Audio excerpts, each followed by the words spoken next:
ഇത് നിങ്ങൾക്ക് മാത്രമല്ല എനിക്കും ബാധകമായിട്ടുള്ള കാര്യം തന്നെയാണ്. ഇറങ്ങുന്നവരുടെ എണ്ണം ഭയങ്കര കൂടുതലാണ്. അത് എന്ത് പറഞ്ഞാലും നിലവിലുള്ള അവസ്ഥ അങ്ങനെയാണ്. ഈ AI പവർഫുൾ ആയിക്കൊണ്ടിരിക്കുന്നത് ചെറിയ രീതിയിലൊന്നുമല്ല. ഞാൻ ഡിഗ്രി പഠിച്ചുകൊണ്ടിരിക്കുന്ന സമയത്ത് അതിൻ്റെ ഫൈനൽ ഇയറിൽ നമുക്കൊരു പ്രോജക്റ്റ് ഉണ്ട്. ഫുൾ മാർക്ക് വാങ്ങിക്കോ അല്ലെങ്കിൽ നല്ല മാർക്ക് വാങ്ങിക്കോ, നിങ്ങൾക്ക് നല്ല ജോലി കിട്ടും. ഈ ഒരു കാര്യം IT ഫീൽഡിൻ്റെ കാര്യത്തിലേക്ക് വരുമ്പോൾ തെറ്റാണ്. അങ്ങനെ നമ്മുടെ 10ാം ക്ലാസ്സിൻ്റെ റിസൾട്ട് വന്നു. എല്ലാവർക്കും കൺഗ്രാറ്റുലേഷൻസ്. ഇനി നമ്മുടെ മുന്നിലുള്ളത് +1 +2 അഡ്മിഷൻ ആണ്. അപ്പോൾ പല കുട്ടികൾക്കുള്ള ഒരു ആഗ്രഹമാണ് IT ഫീൽഡിലേക്ക് കടന്നു വരണം, കമ്പ്യൂട്ടർ സയൻസ് പഠിക്കണം എന്നുള്ളത്. അപ്പോൾ ഒരു IT ഫീൽഡിനോട്, കമ്പ്യൂട്ടർ സയൻസിനോട് ഭയങ്കരധികം ഇഷ്ടമുള്ള കുട്ടികളാണ് നിങ്ങളെങ്കിൽ നിങ്ങൾക്ക് വേണ്ടിയുള്ളതാണ് ഈ ഒരു വീഡിയോ. ഞാനിവിടെ ഒരു IT ടീച്ചർ എന്നുള്ള രീതിയിലല്ല നിങ്ങളോട് സംസാരിക്കുന്നത്. ഞാൻ നിങ്ങളെ പോലെ തന്നെയുള്ള ഒരു സ്റ്റുഡൻ്റ് ആണ്. ഞാനിപ്പോൾ എൻ്റെ മാസ്റ്റേഴ്സ് ചെയ്തുകൊണ്ടിരിക്കുകയാണ്. MC ആണ് പഠിച്ചുകൊണ്ടിരിക്കുന്നത്, masters of computer applications. So ഒരു കമ്പ്യൂട്ടർ സയൻസ് സ്റ്റുഡൻറ്റിന് കമ്പ്യൂട്ടർ സയൻസിലേക്ക് കടന്നു വരാൻ അല്ലെങ്കിൽ IT ഫീൽഡിലേക്ക് കടന്നു വരാൻ ആഗ്രഹിക്കുന്ന സ്റ്റുഡൻറ്റിനോട് പറയാനുള്ള കുറച്ച് കാര്യങ്ങളാണ് ഞാനിവിടെ പറയുന്നത്. ഇതൊരു എക്സ്പേർട്ട് ടോക്കോ കാര്യങ്ങളോ ഒന്നുമല്ല. എനിക്ക് പറ്റിയുള്ള കുറച്ച് അബദ്ധങ്ങളിൽ നിന്നും ഞാൻ ചെയ്തിട്ടുള്ള കുറച്ച് കാര്യങ്ങളിൽ നിന്നും എൻ്റെ സീനിയേഴ്സിൽ നിന്ന്, ജോലി കിട്ടിയവരിൽ നിന്നും, ജോലിക്ക് വേണ്ടി സ്ട്രഗിൾ ചെയ്യുന്നവരിൽ നിന്ന് മനസ്സിലാക്കിയുള്ള കുറച്ച് കാര്യങ്ങളും അതുപോലെ എൻ്റെ കൂടെ പഠിച്ചവരിൽ നിന്ന് മനസ്സിലാക്കിയുള്ള കുറച്ച് കാര്യങ്ങളുമാണ് ഞാനിവിടെ ഷെയർ ചെയ്യുന്നത്. ഓക്കെ, അപ്പോൾ ഇത് എൻ്റെ കുറച്ച് അഭിപ്രായങ്ങളൊക്കെയാണ്. ഇത് നിങ്ങൾക്ക് മാത്രമല്ല എനിക്കും ബാധകമായിട്ടുള്ള കാര്യം തന്നെയാണ്. കാരണം നമ്മളൊക്കെ തന്നെ സ്റ്റുഡൻ്റ് ആണ്. സോ ആ രീതിയിൽ കുറച്ച് കാര്യങ്ങൾ, കുറച്ച് വിശേഷങ്ങൾ, കുറച്ച് അഭിപ്രായങ്ങളൊക്കെയാണ് ഞാനിവിടെ ഷെയർ ചെയ്യുന്നത്. തെറ്റുകുറ്റങ്ങളുടെ നിങ്ങൾക്ക് തീർച്ചയായിട്ടും കമൻറ്റിൽ പറയാം. ആദ്യം തന്നെ പറയാനുള്ളത്, ഫസ്റ്റ് നമ്മൾ ഈ കമ്പ്യൂട്ടർ സയൻസിലേക്ക് കടന്നു വരുന്നതിന് മുമ്പ് തന്നെ നമ്മൾ മനസ്സിലാക്കേണ്ട ഒരു റിയാലിറ്റി ഉണ്ട്. നിലവിൽ കമ്പ്യൂട്ടർ സയൻസ് പഠിച്ച് കഴിയുന്നവരുടെ എണ്ണം ഭയങ്കര അധികമാണ്. ആ റിയാലിറ്റി ഫസ്റ്റ് നമ്മൾ ആക്സെപ്റ്റ് ചെയ്യണം അല്ലെങ്കിൽ മനസ്സിലാക്കിയിരിക്കണം. ബിടെക് കഴിഞ്ഞിറങ്ങുന്ന അല്ലെങ്കിൽ +1 +2 കമ്പ്യൂട്ടർ സയൻസ് കഴിഞ്ഞ ഒരു ഡിഗ്രി ഒക്കെ കമ്പ്യൂട്ടർ സയൻസിൽ കഴിഞ്ഞ് ഇറങ്ങുന്നവരുടെ എണ്ണം ഭയങ്കര കൂടുതലാണ്. അത് എന്ത് പറഞ്ഞാലും നിലവിലുള്ള അവസ്ഥ അങ്ങനെയാണ്. അത് നമ്മൾ ആദ്യം മനസ്സിലാക്കണം. അതുകൊണ്ട് തന്നെ ഭയങ്കര കോമ്പറ്റീഷനാണ് ഇവിടെ നടക്കുന്നത്. അതിൻ്റെ കൂടെ തന്നെയാണ് നമ്മുടെ ആർട്ടിഫിഷ്യൽ ഇൻ്റലിജൻസ് വന്നിട്ടുള്ളത്. നിങ്ങൾ എവിടെ നോക്കിയാൽ ഇപ്പം കേൾക്കുന്ന സാധനമാണ് AI. അപ്പോൾ അത് കമ്പ്യൂട്ടർ സയൻസ് ഫീൽഡിനെ മാത്രമല്ല, ഒരുവിധം എല്ലാ ഫീൽഡിനെ എഫക്റ്റ് ചെയ്യാൻ വേണ്ടി പോകുന്ന കാര്യമാണ് ഈ AI എന്ന് പറയുന്നത്. ഈ AI പവർഫുൾ ആയിക്കൊണ്ടിരിക്കുന്നത് ചെറിയ രീതിയിലൊന്നുമല്ല. അതിന് ഞാനൊരു ഉദാഹരണം പറഞ്ഞുതരാം. ആദ്യം തന്നെ ഞാനൊരു നെഗറ്റീവ് പാർട്ടാണ് തുടങ്ങുന്നത് അറിയാം, പക്ഷെ അതെന്തിനാണ് പറഞ്ഞത് എന്നുള്ളതും പറഞ്ഞുതരാം. വെയിറ്റ്. ഞാൻ ഡിഗ്രി പഠിച്ചുകൊണ്ടിരിക്കുന്ന സമയത്ത് അതിൻ്റെ ഫൈനൽ ഇയറിൽ നമുക്കൊരു പ്രോജക്റ്റ് ഉണ്ട്. ഓക്കെ, ഫൈനൽ പ്രോജക്റ്റ് ഉണ്ട്. ആ പ്രോജക്റ്റ് എന്ന് പറയുമ്പോൾ ഞാൻ ചൂസ് ചെയ്തിട്ടുള്ളത് ഒരു AI ബേസ്ഡ് പ്രോജക്റ്റ് ആയിരുന്നു. 2024 ഞാൻ ഡിഗ്രി പാസ് ഔട്ട് ആണ്. എൻ്റെ ഫൈനൽ ഇയർ 2024. അപ്പോൾ ആ സമയത്ത് ഞാൻ ആ പ്രൊജക്റ്റ് ചെയ്യാൻ വേണ്ടി ഒരു ടീമായിട്ടായിരുന്നു നമ്മൾ ആ പ്രൊജക്റ്റ് ചെയ്തുകൊണ്ടിരുന്നത്. അപ്പോൾ നമ്മൾ ആ ഒരു പ്രൊജക്റ്റ് ചെയ്തത് ഒരു 4-5 മാസത്തോളം എടുത്തിട്ടാണ്. ആ പ്രൊജക്റ്റ് ചെയ്യുമ്പോൾ അന്ന് ChatGPT ഒക്കെ ഉണ്ട്, പക്ഷേ എന്നാലും ഇത്രത്തോളം ഒരു പവർഫുൾ ആയിരുന്നില്ല ChatGPT മറ്റ് AI ടൂളുകളും. ആ പ്രൊജക്റ്റിലേക്ക് പല ഫീച്ചേഴ്സും ആഡ് ചെയ്യാൻ അല്ലെങ്കിൽ പല കാര്യങ്ങളും ചെയ്യാൻ 2, 3, 4, 5 മണിക്കൂർ എടുത്ത സെയിം കാര്യം ഇന്നുള്ള AI ടൂൾ ഉപയോഗിച്ചുകൊണ്ട് മിനിറ്റുകൾ കൊണ്ട് ചെയ്യാൻ പറ്റും. അന്ന് 4-5 മണിക്കൂറുകൾ എടുത്ത് ചെയ്തുകൊണ്ടിരുന്ന അതേ സാധനം മിനിറ്റുകൾ ഉപയോഗിച്ചുകൊണ്ട് ഇന്നത്തെ AI ടൂൾ ഉപയോഗിച്ചുകൊണ്ട് ചെയ്യാൻ പറ്റും. ഇത് 2024 നിന്ന് 2026 എത്തുമ്പോഴുള്ള കാര്യമാണ്. അപ്പോൾ ഈ ഒരു സമയത്തിനുള്ളിൽ തന്നെ AI ഇത്രയധികം പവർഫുൾ ആയെങ്കിൽ നിങ്ങൾ പഠിച്ചിറങ്ങുന്ന സമയമാകുമ്പോഴത്തേക്ക് അല്ലെങ്കിൽ കുറച്ച് കാലം കഴിയുമ്പോഴേക്ക് എത്രത്തോളം പവർഫുൾ ആവും AI? ഈ റിയാലിറ്റി നമ്മൾ അക്സെപ്റ്റ് ചെയ്യണം അല്ലെങ്കിൽ മനസ്സിലാക്കണം. ആദ്യം തന്നെ ഞാൻ ഈ ഒരു കാര്യം പറയാൻ കാരണം, പലപ്പോഴും പല ആൾക്കാരും പഠിച്ച് കഴിയാൻ പോകുമ്പോഴാണ് ഈ കോമ്പറ്റീഷനുള്ള കാര്യവും AI ഇത്രത്തോളം പവർഫുൾ ആണ് എന്നുള്ള കാര്യവും മനസ്സിലാക്കുന്നത്. കോമ്പറ്റീഷൻ ഭയങ്കരമാണ് എന്നുള്ളത് നമ്മൾ മനസ്സിലാക്കാൻ ചിലപ്പോൾ വൈകിപ്പോകും. അങ്ങനെ വൈകിപ്പോയാൽ നമുക്ക് ചെയ്യാൻ പറ്റുന്ന കുറേ കാര്യങ്ങൾ ചെയ്യാനുള്ള സമയം കഴിഞ്ഞു പോയിട്ടുണ്ടാവും. അപ്പോഴാണ് അവിടെ അതേ സമയത്ത് തന്നെ നിങ്ങളോട് പറയാനുള്ള ഒരു കാര്യം, സത്യം പറഞ്ഞാൽ ഓപ്പർച്യൂണിറ്റീസ് ഇവിടെ തന്നെ ഉണ്ട്. പക്ഷേ അതിന് വേണ്ട കുറേ കാര്യങ്ങൾ നമ്മൾ പഠിച്ചുകൊണ്ടിരിക്കുന്ന സമയത്ത് തന്നെ ചെയ്യാനുണ്ട്. അങ്ങനെയാണെങ്കിൽ മാത്രമേ നമുക്ക് ആ ഒരു റൈറ്റ് ആയിട്ടുള്ള സ്ഥലത്തേക്ക് എത്താൻ വേണ്ടിയിട്ട് പറ്റും. ചുമ്മാ പഠിച്ച് ജസ്റ്റ് പാസ്സായി അതിനുശേഷം എന്തെങ്കിലും ചെയ്യാം എന്നുള്ള രീതിയിലാണ് നിങ്ങൾ പോകുന്നതെങ്കിൽ നല്ല രീതിയിൽ ഞാനും നിങ്ങളും ഒക്കെ സ്ട്രഗിൾ ചെയ്യാനുള്ള സാധ്യതയുണ്ട് എന്നാണ് നിലവിലുള്ള അവസ്ഥയിലൂടെ നമുക്ക് മനസ്സിലാക്കാൻ പറ്റുന്ന ഒരു കാര്യം എന്ന് പറയുന്നത്. പക്ഷേ ഒരു വിഷൻ, നമുക്ക് ഇത് പഠിച്ചു കഴിഞ്ഞിട്ട് ഇനി ഞാൻ എന്ത് ചെയ്യും, എങ്ങനെ ചെയ്യും എന്നുള്ള ഒരു വിഷൻ നമുക്കുണ്ടെങ്കിലും അതിന് വേണ്ടിയിട്ട് നമുക്കിപ്പം ചെയ്യാൻ പറ്റുന്ന കുറച്ച് കാര്യങ്ങളുണ്ട്, കുറച്ച് സ്കില്ലുകളുണ്ട്. അതൊക്കെ സെറ്റാക്കുവാണെങ്കിൽ നമുക്കിവിടെ പലതരം അവസരങ്ങൾ നിലവിലുണ്ട്. അത് കുറച്ച് കഴിഞ്ഞാലും അവസരങ്ങൾ അവിടെ ഉണ്ടാവും. അതിൽ പ്രധാനമായിട്ട് പറയാനുള്ള ഒരു കാര്യം എന്ന് പറയുന്നത്, നിങ്ങളോട് ചിലപ്പോൾ നിങ്ങളുടെ നാട്ടുകാരോ വീട്ടുകാരോ ആരെങ്കിലുമൊക്കെ എപ്പോഴെങ്കിലും പറഞ്ഞിട്ടുണ്ടാവും, എടാ മക്കളെ നല്ലോണം പഠിച്ചോ, ഫുൾ മാർക്ക് വാങ്ങിക്കോ, നല്ല ജോലി കിട്ടും. ഫുൾ മാർക്ക് വാങ്ങിക്കോ അല്ലെങ്കിൽ നല്ല മാർക്ക് വാങ്ങിക്കോ, നിങ്ങൾക്ക് നല്ല ജോലി കിട്ടും. ഈ ഒരു കാര്യം IT ഫീൽഡിൻ്റെ കാര്യത്തിലേക്ക് വരുമ്പോൾ തെറ്റാണ്. അപ്പോൾ A+ വേണ്ട അല്ലെങ്കിൽ ഫുൾ മാർക്ക് വേണ്ട എന്നാണോ പറയുന്നത്? അങ്ങനെയല്ല ഞാൻ പറഞ്ഞത്. അതായത് ഞാനൊരു 3 എക്സാമ്പിൾ പറഞ്ഞുതരാം. അതായത് എൻ്റെ കൂടെയുള്ള 3 കുട്ടികളുടെ എക്സാമ്പിളാണ് ഞാൻ പറയുന്നത്. Student A, student B, student C. Student A എന്ന് പറയുന്നത് അത്യാവശ്യം നന്നായിട്ട് പഠിക്കുന്ന ഒരു കുട്ടിയായിരുന്നു. അതുകൊണ്ട് തന്നെ ഡിഗ്രി കഴിയുമ്പം ആ സ്റ്റുഡൻറ്റിന് 90% അടുപ്പിച്ചിട്ട് മാർക്കുണ്ട്. 90% അടുപ്പിച്ചിട്ട് മാർക്ക് ഉള്ളത് കൊണ്ട് തന്നെ ഒട്ടുമിക്ക എല്ലാ കമ്പനിയിലേക്കും ആ സ്റ്റുഡൻറ്റിന് അപ്ലൈ ചെയ്യാൻ പറ്റും. മൾട്ടിനാഷണൽ കമ്പനി, MNC കമ്പനികളായിട്ടുള്ള ഇപ്പോൾ TCS, വിപ്രോ, IBM, കോഗ്നിസെൻ്റ് പോലുള്ള പല കമ്പനികളിലേക്കും അപ്ലൈ ചെയ്യാം. അതേപോലെ തന്നെ ചെറിയ ചെറിയ കമ്പനിയിലേക്ക് അപ്ലൈ ചെയ്യാം. അങ്ങനെ ഒട്ടുമിക്ക എല്ലാ കമ്പനിയിലും ഇൻ്റർവ്യൂവിന് വേണ്ടിയിട്ട് അപ്ലൈ ചെയ്യാൻ വേണ്ടി പറ്റും. ഓക്കെ, അപ്പോൾ കുട്ടിക്ക് നല്ല മാർക്കുണ്ട്, ഒട്ടുമിക്ക എല്ലാ ഇൻ്റർവ്യൂവിനും പോകാം. അങ്ങനെ ഡിഗ്രി കഴിഞ്ഞപ്പോൾ പല ഇൻ്റർവ്യൂവിന് പോയി. പക്ഷേ ഇൻ്റർവ്യൂ ക്രാക്ക് ചെയ്യാൻ പറ്റിയില്ല. ചോദിക്കുമ്പോൾ 90% ലഭിച്ചിട്ട് മാർക്കുണ്ട്, ഡിഗ്രി സർട്ടിഫിക്കറ്റും കാര്യങ്ങളൊക്കെ ഉണ്ട്. പക്ഷേ ആ ഇൻ്റർവ്യൂ ക്രാക്ക് ചെയ്യാൻ ആവശ്യമായിട്ടുള്ള കുറച്ച് കാര്യങ്ങൾ ആ കുട്ടി പഠിച്ചെടുത്തിട്ടുണ്ടായിരുന്നില്ല. അക്കാദമിക്കലി കുറേ കാര്യങ്ങൾ പഠിച്ചിട്ട് നല്ല രീതിയിൽ എക്സാമൊക്കെ പെർഫോം ചെയ്ത് നല്ല മാർക്ക് ഉണ്ടെങ്കിലും ജോലിക്ക് പോകുമ്പോൾ ആവശ്യമായിട്ടുള്ള കുറേ ടെക്നിക്കലായിട്ടുള്ള സ്കില്ലുകൾ ആ കുട്ടി പഠിച്ചെടുത്തിട്ടുണ്ടായിരുന്നില്ല. അത് കുട്ടി മോശമായതുകൊണ്ടൊന്നുമല്ല, ആ സമയത്ത് ആ കുട്ടി അത് പഠിച്ചിട്ടുണ്ടായിരുന്നില്ല. എന്നാൽ സ്റ്റുഡൻറ്റ് ബിയിലേക്ക് വരുന്ന സമയത്ത് സ്റ്റുഡൻറ്റ് ബി ഡിഗ്രി പഠിച്ചുകൊണ്ടിരിക്കുന്ന സമയത്ത് 2-3 പേപ്പർ ഫെയിലായിരുന്നു. ആ ഫെയിലായ പേപ്പർ ഒന്നുകൂടി എഴുതിയെടുക്കാനൊക്കെ പറ്റും. അപ്പോൾ ഡിഗ്രിയുടെ ലാസ്റ്റ് ഇയറിൽ ഈ സ്റ്റുഡൻറ്റ് ഏതൊക്കെയോ ഓൺലൈൻ ക്ലാസ്സുകളിലൂടെയും അതേപോലെ തന്നെ ഏതൊക്കെയോ കോഴ്സുകളിലൂടെയൊക്കെ ജോലിക്ക് ആവശ്യമുള്ള കുറേ സ്കില്ലുകൾ പഠിച്ച് സെറ്റാക്കിയിട്ടുണ്ടായി. അതുകൊണ്ട് തന്നെ ഡിഗ്രി കഴിഞ്ഞപ്പോൾ കയ്യിൽ സർട്ടിഫിക്കറ്റ് ഇല്ല, കാരണം 2-3 പേപ്പർ ബാക്കിയുണ്ട് എഴുതിയെടുക്കാനായിട്ട്.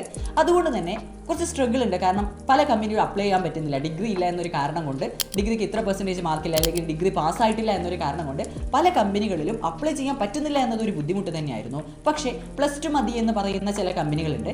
ആ കമ്പനിയിലൊക്കെ അപ്ലൈ ചെയ്തപ്പോൾ ഇൻ്റർവ്യൂവിന് പോയി, ഇൻ്റർവ്യൂ ക്രാക്ക് ചെയ്യാൻ പറ്റി. ഇൻ്റർവ്യൂ അവിടെ ക്രാക്ക് ചെയ്യാൻ പറ്റിയതിൻ്റെ കാരണം എന്ന് പറയുന്നത് ആ സ്റ്റുഡൻറ്റ് ഓൾറെഡി ജോലിക്ക് വേണ്ട കുറേ കാര്യങ്ങൾ പഠിച്ചെടുത്തിട്ടുണ്ടായി. സ്റ്റുഡൻറ്റ് സി എന്ന് പറയുന്നത് കമ്പ്യൂട്ടർ സയൻസിനോട് ഭയങ്കര അധികം ഇഷ്ടമുള്ള ഒരു കുട്ടിയാണ്. അവന് ഒരുപാട് പ്രൊജക്റ്റുകൾ ചെയ്യാനും പ്രോഗ്രാമിംഗ് ലാംഗ്വേജുകൾ കൂടുതൽ പഠിക്കാനും അതിൽ തന്നെ പല പ്രൊജക്റ്റുകൾ സെറ്റാക്കി എടുക്കാനും ഒക്കെ ഭയങ്കര ഇഷ്ടമുള്ള ഒരു കുട്ടിയാണ്. പിന്നെ കോളേജിലെ പല പരിപാടിക്കും വേണ്ടിയിട്ട് വെബ്സൈറ്റുകളും കാര്യങ്ങളൊക്കെ റെഡിയാക്കിയിട്ടുണ്ടായിരുന്നു. അവൻ പഠിച്ചുകൊണ്ടിരിക്കുന്ന സമയത്ത് തന്നെ പലതരം ഹാക്കത്തോൺ, അതേപോലെ IT ഫെസ്റ്റ് തുടങ്ങിയ പല പരിപാടികളിലും അവൻ പോയിട്ടുണ്ടായിരുന്നു. അപ്പോൾ അങ്ങനെയൊക്കെയുള്ള ഒരു കുട്ടിയാണ്. അപ്പോൾ അവൻ ഡിഗ്രി പഠിച്ചുകൊണ്ടിരിക്കുമ്പോൾ ഒരു പേപ്പർ ഫെയിലായിരുന്നു. പക്ഷേ അവനത് ഡിഗ്രി കംപ്ലീറ്റ് ചെയ്യുന്നതിനിടയിൽ തന്നെ അത് എഴുതിയെടുത്തിട്ടുണ്ടായി. അവസാനം അവനൊരു 70% അടുപ്പിച്ചിട്ടായിരുന്നു മാർക്ക് ഉണ്ടായിരുന്നത്. അപ്പോൾ ഒരു മിനിമം മാർക്ക് ഉള്ളത് കൊണ്ട് തന്നെ അവന് കമ്പ്യൂട്ടർ സയൻസ് അല്ലെങ്കിൽ ആ ഡിഗ്രി പഠിച്ച് കഴിഞ്ഞപ്പോൾ അവന് ഒട്ടുമിക്ക എല്ലാ കമ്പനിയിലും അപ്ലൈ ചെയ്യാൻ പറ്റും. MNC കമ്പനിയൊക്കെ പൊതുവെ ഒരു 60% നിലവിലുള്ള ഒരു അനുസരിച്ച് ഒരു 60% എബോ ഓർ 70% എബോ ഒക്കെയാണ് പല MNC കമ്പനികളും ഡിഗ്രിക്ക് മാർക്ക് ചോദിക്കുന്നത്. അപ്പോൾ അവൻ ഒരുവിധം എല്ലാ കമ്പനിയിലും അപ്ലൈ ചെയ്യാൻ ഒരു മിനിമം മാർക്ക് ഉണ്ട്. ചെറിയ കമ്പനിക്ക് വേണ്ടി അങ്ങനെ പോവാം, വലിയ കമ്പനി വേണ്ടി അങ്ങനെ പോവാം, അത് അവൻ്റെ ഇഷ്ടത്തിന് തീരുമാനിക്കാം.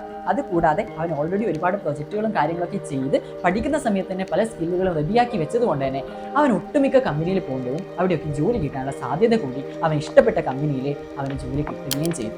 ഓക്കെ, ഇനി അവൻ അവിടെ നിന്ന് വേറെയും കമ്പനികളിലേക്കൊക്കെ പോകാനും ഒക്കെ പറ്റും. അപ്പോൾ ഇതിലൂടെ എന്താ മനസ്സിലാക്കണ്ടേ? പഠിച്ചാൽ ജോലി കിട്ടില്ല എന്നാണോ? അങ്ങനെയല്ല ഞാൻ പറഞ്ഞു വന്നത്. നമ്മൾ ഈ പഠിക്കുന്ന സമയത്ത് തന്നെ നമുക്ക് ജോലിക്ക് വേണ്ട കുറേ കാര്യങ്ങൾ, അതിനെ നമുക്ക് സ്കിൽ എന്ന് വിളിക്കാം. ഈ സ്കില്ലുകൾ നമ്മൾ റെഡിയാക്കി വെക്കണം. അല്ലെങ്കിൽ നമ്മൾ ഔട്ട്ഡേറ്റഡ് ആയി പോകാൻ അല്ലെങ്കിൽ നമുക്ക് ജോലി കിട്ടാതിരിക്കാനുള്ള സാധ്യതയുണ്ട് എന്നാണ് നമുക്ക് ഇതിൻ്റെ അകത്തോടെ മനസ്സിലാക്കാൻ പറ്റുന്നത്. ഈ നമ്മുടെ സ്റ്റുഡൻറ്റ് എ ഉണ്ടല്ലോ, ആ സ്റ്റുഡൻറ്റ് എ ഇനിയുള്ള സമയത്ത് ആ സ്കില്ല് റെഡിയാക്കി എടുത്താൽ നല്ലൊരു കമ്പനിയിൽ ആ കുട്ടിക്ക് ജോലി കിട്ടും. ഇനി എനിക്ക് വളരെ പ്രധാനമായിട്ട് നിങ്ങളോട് പറയാനുള്ള കാര്യം, നിങ്ങളൊരു നെറ്റ്വർക്ക് ബിൽഡ് ചെയ്യുക എന്നുള്ളതാണ്. അതായത് നമ്മുടെ ഒരു മൊബൈൽ ഫോണൊക്കെ കണക്ട് ചെയ്യുന്ന ആ നെറ്റ്വർക്ക് അല്ല, അതായത് നമ്മുടെ അതേ ടേസ്റ്റുള്ള ആൾക്കാരുമായിട്ട് നല്ലൊരു കണക്ഷൻ ഉണ്ടാക്കിയെടുക്കുക. അതിന് ചിലപ്പോൾ നിങ്ങൾക്ക് നല്ലൊരു കോളേജ് വേണ്ടി വന്നേക്കാം, നിങ്ങൾക്ക് നല്ലൊരു സ്കൂൾ വേണ്ടി വന്നേക്കാം, അല്ലെങ്കിൽ പലതരം IT ഫെസ്റ്റുകളോ അല്ലെങ്കിൽ ഇതുമായി റിലേറ്റ് ചെയ്ത പ്രോഗ്രാമുകളോ വേണ്ടി വന്നേക്കാം. അവിടെയൊക്കെ തന്നെ ഇതേ കാര്യങ്ങൾ അറിയുന്ന കുറേ കാര്യങ്ങൾ മനസ്സിലാക്കാൻ താല്പര്യമുള്ള ആൾക്കാരുണ്ടാവും. അവരുമായിട്ടൊരു ബോണ്ട് നിങ്ങൾ ഉണ്ടാക്കിയെടുക്കണം. അവരുമായിട്ടൊരു നെറ്റ്വർക്ക് നമ്മൾ ഉണ്ടാക്കിയെടുത്തേ പറ്റും. അങ്ങനെ ഉണ്ടാക്കിയെടുത്തു കഴിഞ്ഞാൽ നമുക്ക് കുറച്ച് അവസരങ്ങൾ അതുവഴി തന്നെ കിട്ടാൻ തുടങ്ങും. അവരിൽ നിന്ന് കുറേ കാര്യങ്ങൾ നമുക്ക് പഠിച്ചെടുക്കാൻ പറ്റും. നമുക്കറിയുന്ന കുറച്ച് കാര്യങ്ങൾ അവർക്കും ഷെയർ ചെയ്ത് കൊടുക്കാൻ പറ്റും. അപ്പോൾ കുറേ കാര്യങ്ങൾ നമുക്ക് തന്നെ ഇമ്പ്രൂവ് ചെയ്യാനും നമ്മൾ എവിടെയാണ് നിൽക്കുന്നതെന്ന് നമുക്ക് മനസ്സിലാക്കാനും ഇനി എന്തൊക്കെ കാര്യങ്ങൾ നമുക്കിതിൽ പഠിക്കണം, എങ്ങോട്ട് പോകണമെന്ന് മനസ്സിലാക്കാനും ഒക്കെ തന്നെ നമ്മളെ ഹെൽപ്പ് ചെയ്യുന്ന ഒരു കാര്യമാണ് ഈ നെറ്റ്വർക്ക് എന്ന് പറയുന്നത്. ഈ IT ഫീൽഡിൽ തന്നെ കുറേ ഡൊമൈൻ ഉണ്ട്. ഇപ്പോൾ നിങ്ങൾക്ക് വെബ് ഡെവലപ്പറായിട്ട് പോകാൻ പറ്റും. അതേപോലെ തന്നെ ഡാറ്റ, ഇപ്പോൾ AI കാര്യങ്ങളൊക്കെ വരുന്ന സമയത്ത് നമ്മൾ ഏറ്റവും കൂടുതൽ കേൾക്കുന്നതാണ് ഡാറ്റ സയൻറ്റിസ്റ്റ്, അതേപോലെ ഡാറ്റ അനലിറ്റിക്സ്, അതേപോലെ AI/ML എഞ്ചിനീയർ, അങ്ങനെ കുറേ ഉണ്ട്. ജസ്റ്റ് പേര് കേട്ടിട്ട് നിങ്ങൾ പോകാൻ പാടില്ല. നമുക്കിതിൽ ഏതൊക്കെയാണ് പറ്റുന്നത് എന്ന് ഫസ്റ്റ് നോക്കണം. അത് പറ്റുന്നത് ഏതൊക്കെയാണെന്ന് മനസ്സിലാണെങ്കിൽ നമ്മൾ ഇതൊക്കെ തന്നെ അറിയണം.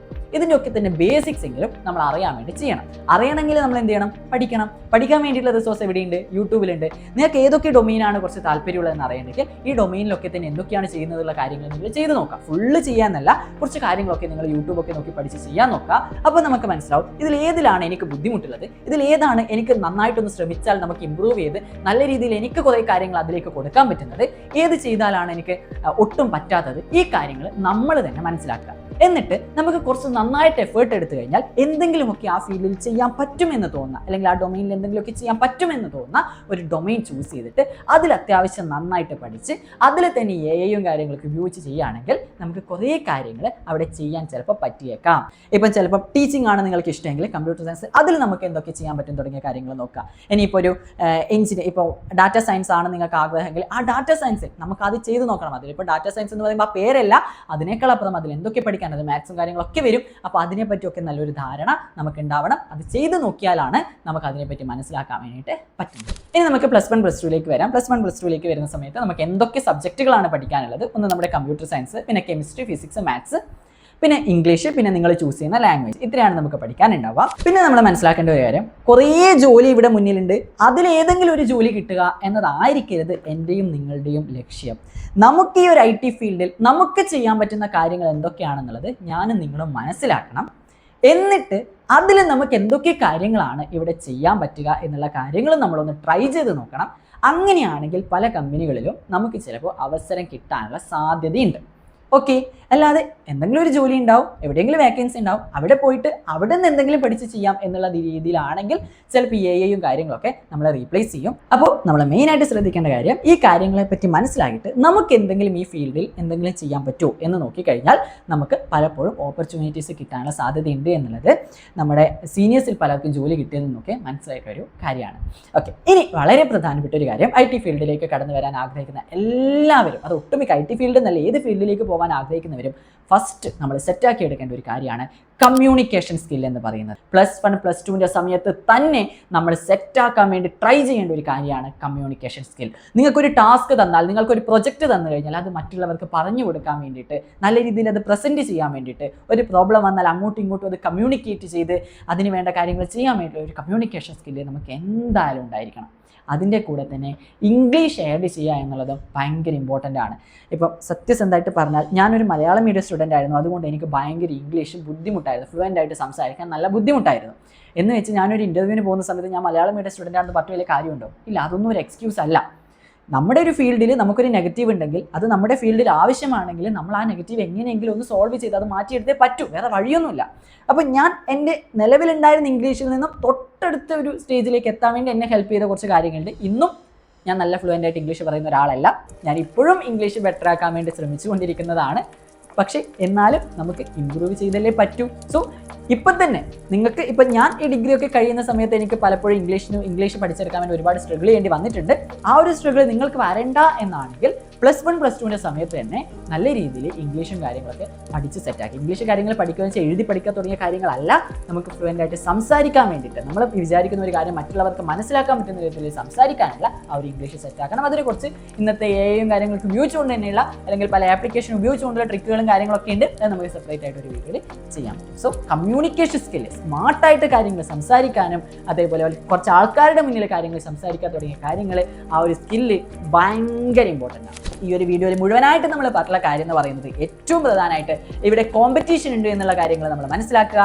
AI ഭയങ്കര ഫാസ്റ്റായിട്ടാണ് അതിൻ്റെ പവർ കൂടി വരുന്നത് എന്നുള്ള കാര്യങ്ങൾ റിയാലിറ്റി അക്സെപ്റ്റ് ചെയ്യുക. എന്നിട്ട് മെയിനായിട്ട് നമ്മൾ ശ്രദ്ധിക്കേണ്ട കാര്യം, നമ്മളെ അതേ ടേസ്റ്റ് ആൾക്കാരുമായിട്ട് ഒരു നെറ്റ്വർക്ക് ബിൽഡ് ചെയ്യുക. അപ്പോൾ നമുക്ക് പല ഓപ്പർച്യൂണിറ്റി വരാനുള്ള സാധ്യതയുണ്ട്. അതേപോലെ തന്നെ നമ്മൾ ജസ്റ്റ് എന്തെങ്കിലും ഒരു ജോലിക്ക് പോവുക എന്നതിനേക്കാൾ അപ്പുറം ഈ ഫീൽഡിൽ നമുക്ക് പഠിച്ചിട്ട് എന്തൊക്കെ കാര്യങ്ങൾ അപ്ലൈ ചെയ്യാൻ പറ്റും, അല്ലെങ്കിൽ എന്തൊക്കെ കാര്യങ്ങൾ നമുക്ക് ചെയ്യാൻ പറ്റും എന്നുള്ള കാര്യം മനസ്സിലാക്കിയിട്ട് അതിനു വേണ്ടി എഫേർട്ട് എടുക്കുക. അങ്ങനെയാണെങ്കിൽ നമുക്കിവിടെ സാധ്യതകൾ വരാനുള്ള ചാൻസ് കൂടുതലാണ്. ഏത് രീതിയിലാണ് വരുന്നത്, അല്ലെങ്കിൽ ഈ ഒരു വേൾഡ് ഏത് രീതിയിലാണ് മാറുന്നത് എന്നുള്ളത് നമ്മൾ മനസ്സിലാക്കി അതിനനുസരിച്ച് നമുക്ക് ആവശ്യമായുള്ള കാര്യങ്ങൾ പഠിച്ച് മുമ്പോട്ടേക്ക് പോകാനുള്ള ആ ഒരു വിൽ പവർ, അത് നമ്മൾ എപ്പോഴും പഠിച്ച് അതിനനുസരിച്ച് മാറാനുള്ള ഒരു വിൽ പവർ നമ്മൾ ഉണ്ടാക്കിയെടുക്കണം. അങ്ങനെയാണെങ്കിലാണ് എനിക്കും നിങ്ങൾക്കും ഒക്കെ തന്നെ ഇവിടെ സർവൈവ് ചെയ്യാൻ വേണ്ടിയിട്ട് പറ്റും. അതിൻ്റെ കൂടെ തന്നെ കമ്മ്യൂണിക്കേഷൻ സ്കിൽ അത് നിർബന്ധമായിട്ടും ഇപ്പോഴേ സെറ്റാക്കി എടുക്കേണ്ട കാര്യമാണ്. അതിൻ്റെ കൂടി ഒരു ഇംഗ്ലീഷ് എന്ന ലാംഗ്വേജ് കൂടി ആഡ് ചെയ്ത് അത് നല്ല രീതിയിൽ ഇമ്പ്രൂവ് ചെയ്യാൻ വേണ്ടി ശ്രമിക്കാം. ഓക്കെ, ബാക്കി ഇതുമായി ബന്ധപ്പെട്ടിട്ട് എന്തൊക്കെ വീഡിയോകളാണ് നിങ്ങൾക്ക് വേണ്ടത് എന്നുള്ളത് കമന്റ് ചെയ്ത് കഴിഞ്ഞാൽ നമുക്ക് ആ വീഡിയോകൾ ചെയ്യാം. അപ്പോൾ ഇത്രയും കാര്യങ്ങളാണ് ഞാൻ ഈ ഒരു വീഡിയോയിൽ പറഞ്ഞത്. അപ്പോൾ യൂസ്ഫുൾ ആയിട്ടുണ്ടെങ്കിൽ ലൈക്ക് ചെയ്യുക, ഷെയർ ചെയ്യുക, സബ്സ്ക്രൈബ് ചെയ്യുക. മറ്റൊരു വീഡിയോയിൽ കാണാം.